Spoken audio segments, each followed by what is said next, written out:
I guess to start out of Drew, Aaron, Pascal, and Zubac, is there any chance any of those guys play on this trip? Who's going? I guess, Yeah, there's a chance. On all four of them? I don't know. Let's see. Got it? What do you want to learn most about the team on this 4-game trip? Well, these are all tough games. I mean, you're a long way from home. The Clippers are on a real tear, playing great. They've come back from the abyss, with a bad start, and very motivated team. And so, Leonard's playing great. Ben's playing extremely well for them. They got Garland playing now, and they got a lot of other weapons. So, that's a tough game. The Lakers are going to be a tough game. Portland's had a good year and had a lot of great wins. And then, it's never easy playing in Sacramento. So, look, we got a situation here where we've got some guys that are in the unusually fortunate situation to be playing a lot of minutes that aren't normal minutes for them, right? Where they're stepping into roles of great responsibility, and this is a time for evaluation for those guys. It's a great chance, but it's not just about putting up offensive numbers. We have a defensive system. We did a very poor job defensively against Memphis, and we got to be better. And these games on this trip are going to be difficult games. What kind of defensive things did you guys focus on today? Everything. Closeouts, transition, shell drill, help, everything you could possibly imagine. And then, with guys like Kawhi Leonard, I mean, you got to be ready to double team and fly around and those kinds of things. So it's, there's a lot going on. For those players that are getting more minutes than usual, how does that help you guys build the depth maybe for the future of the franchise? Well, I mean, they got this opportunity, and they got to prove that they can play on both sides of the ball. Otherwise, they ain't going to be here. You mentioned Ben playing well. What's it been like to watch him on film for another team? What stood out to you about how he's handled the transition? And I guess, did you kind of think from the start that would be a good fit for his game? Look, he's an NBA scorer, and we all knew that. And he's doing what he does. And I'm really happy for him. He's in a situation. I'm sure his contract situation will get resolved, and he'll get what he deserves. And he's a guy you got a game plan for. He's a scorer, and he gets to the free throw line. We know those things. So it'll be good to see him on the one hand, because we love him and we spend a lot of time with him as a person, but as a player, you got a game plan for him. So Jalen practices with you guys for the first time. You talked about it the other day, but what have you liked about his game? What stood out to you in practice? What do you think it do for you in this situation going forward? Well, he's earned this opportunity with how he's played this year for the Boom. There's a loyalty factor too. We like to reward guys internally if we can. There's great examples. There's Slawson. There's Quentin Jackson that just got converted to an NBA veteran contract. And there have been others along the way too. So great opportunity for him. And I know he's looking forward to it. How's Tyrese doing with the shingles? He's doing better. I know that he's making progress. I don't have a timetable for when he'll be back around. I mean, what I was told initially was it was going to be at least after this trip, as any realistic expectation for him to be back around the team. But I do know that he's doing better, feeling better, and things are going in a good direction. But it's something that takes time. When he comes back, is that just normal practice, putting him in the practice rotation like he was before the shingles, or is that figure that out when we get there? Well, we got to see. He's been limited because of this. He's making a lot of progress on the floor before it happened with conditioning. He was playing 2-on-2, 3-on-3, 4-on-4. I think he was even up to 5-on-5. With our interns and with our low minute guys. But then, something like this happens, it takes you out of being on the court and sweating and those kinds of things. So we'll have to see how long it takes for him to catch back up. There's no way to know a timetable. But the important thing is that he's doing better. He's going to be 100% fine. We just don't know the exact timetable. What's up, boss? So you can take me through when this opportunity came to you, how you found out, and your initial reaction. Yeah, I was with the G League team. We were in Houston. I was taking my pregame nap, and my agent called me. Told me that the Pacers were going to be converting you, and that they were going to give me his two-way. Weren't as mad about getting woken up for that after? Nah, definitely not.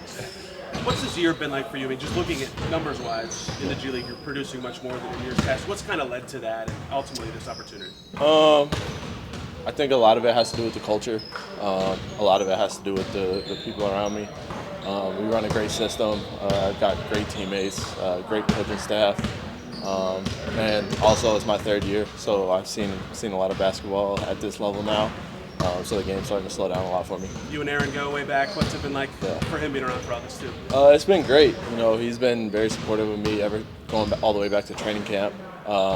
Super thankful for him for that. And, anytime I've had a question, he's always been a phone call away, and he made my adjustment to Indy a lot easier. How much did just being part of training camp set you up for the season you had and then for this opportunity? Yeah. How much do you think that set you on a path? Definitely helped a lot. Extremely grateful for that opportunity. Just because I went into the season or G League training camp knowing, many of the principles of the offense, principles of the defense. And a lot of them are similar around the league, but it's a little bit different here. Coach Carlisle runs things a little bit differently, and the quicker you can get adapted to that, the better chance you'll have. And that's why you see a lot of the guys in the G League, starting to have great years towards the tail end of their year. So extremely grateful for that opportunity. What's made it a good fit for you, both in terms of your style of play, in terms of just physically and I guess mentally? What's made it a good fit for you? Yeah, we play really fast, switch a lot, play a very aggressive style of defense, all which fits my build and the way I play. So it was a good fit stylistically, but also like the maturity of everybody that's involved in the organization from the top down. What do you hope to show any chances you get down the stretch here? Say again? What do you hope to show any chances you get down the stretch here? Just that I'm an NBA player. I just want to take advantage of whatever opportunity that I'm given, and whatever that may be, I just want to make the most of it. Thanks, guys. What do you want to learn from this team for this West Coast trip that you guys can utilize for the rest of the season or next year? We just got to continue to build habits. I think obviously the record and everything, I don't think our standards or who we want to be. Obviously, it's been a tough season for us, but there's still habits that we got to build, and I think that should be our focus. With everyone that's getting an opportunity to play right now that usually don't play, you should take it as the biggest opportunity that you can have to not only basically audition for our team, but also for the whole rest of the league. You want to be able to go out there and put your best foot forward, and that should be the focus really. And I think collectively we gotta continue to build our habits. You can't let it fall off. How's your rest, personally? It's okay. It hurts. I think the way I play, falling a lot is it's not great. But yeah, it hurts. But I'm taping it, trying to be out there, making sure that I feel good. Obviously, I don't want to. I think that's the biggest thing is just knowing that I fall a lot on my wrist is just making it worse. So just keep on monitoring it, with the medical staff and see where we at. What do you think it's going to be like going against Ben and Isaiah tomorrow? I think it'd be good. It'd be fun for those guys too. I'm sure. They probably have a lot to want to prove and things like that. So it should be fun. And I think seeing familiar faces. Ben has been here forever. Same thing with Isaac, and I'm sure they're excited about the opportunity. So yeah, it should be good. Have you got a chance to watch him on film? And I guess with the Clippers, basically, you think that's a place that's a good fit for him, the style? Oh yeah, I mean, I think Ben can fit in a lot of places. You know, like he works hard. He can drive with the best of them. Shooting ball, he can do all that. So I'm sure he's a great addition for them. Go ahead. I was gonna say, the young guys who are getting these opportunities, I mean, how do you think they're doing as far as growing the habits? What kind of growth are you seeing with the players who have an opportunity? Yeah, no, I think there's always room for improvement, right? At the end of the day, like I think it's been good. Guys are stepping up and trying to do their best in a position that they haven't been before. It's a learning process, but I think that which I'm trying to keep, and I think coach has been talking about them with everyone. It's like having that mindset of just knowing that this is a great opportunity. Like this is not just going out there and doing whatever, or like focus on just scoring, or because at the end of the day, like when everybody's back, you don't know what your role is going to be. Right. So I think you got to continue to. I think you use the word dominant or simple, like just be simple, play hard, do the right things, and you got to have that edge like going into it, because again, this is an opportunity that you don't know when you're gonna get. Sorry, wingspan. It's an opportunity that you don't know when you're gonna get it again. So you got to take advantage of it to show everyone that you're capable.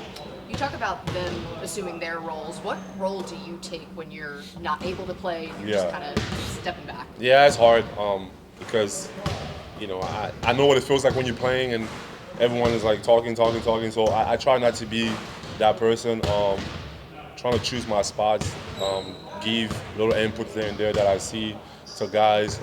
I like that Walk sometimes comes to me and talk to me a little bit if you see something, or ask me what I think. That's what I usually try to wait for, because again, I know there's a lot going on, or even maybe just in the locker room on the low, just tell them if I saw something, because I just don't want to be another person to just add that pressure.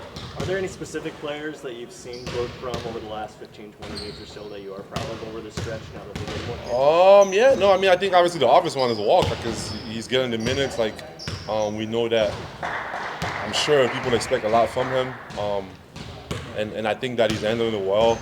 And like I said earlier, like there's obviously room for improvement. Like this is a time for you to work on your game, making sure that you work on the things that you know are going to be needed when everyone is back too. Like I think as much as you want to focus on like your game and everything, like you got to just know that whatever you're going to need when everybody is back, that's what you should be really, really focusing on, which is simple. It's shooting the open shots, attacking with force when you're driving, not turning the ball over, and just playing the game simple. And I think he's been doing that well.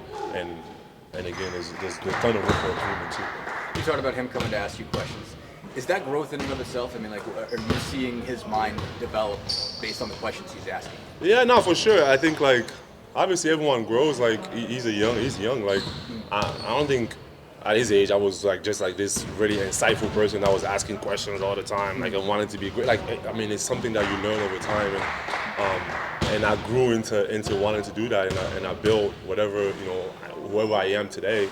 So it's going to take time, but for me, I just like the fact that you show interest, and because that's like the talent is there. Everyone is talented in the NBA. Like who is willing to take the extra step to watch what I'm doing, get better, look at the details, want to learn, be open-minded. Like because again, everyone thinks they're good, and they probably are good, but it depends on the situation you're in. You got to have great people around you to tell you, because sometimes the people around you can tell you things that it's not the truth. Right. You need people that's out there that's going to tell you the truth. You got to be honest with yourself, which I think is the biggest step. Like, because obviously everyone is talented. Like, I think once you start understanding that and you can find a way to get better as a player in that way, I think you get a little. You know what I mean? Like that's when you take that next step.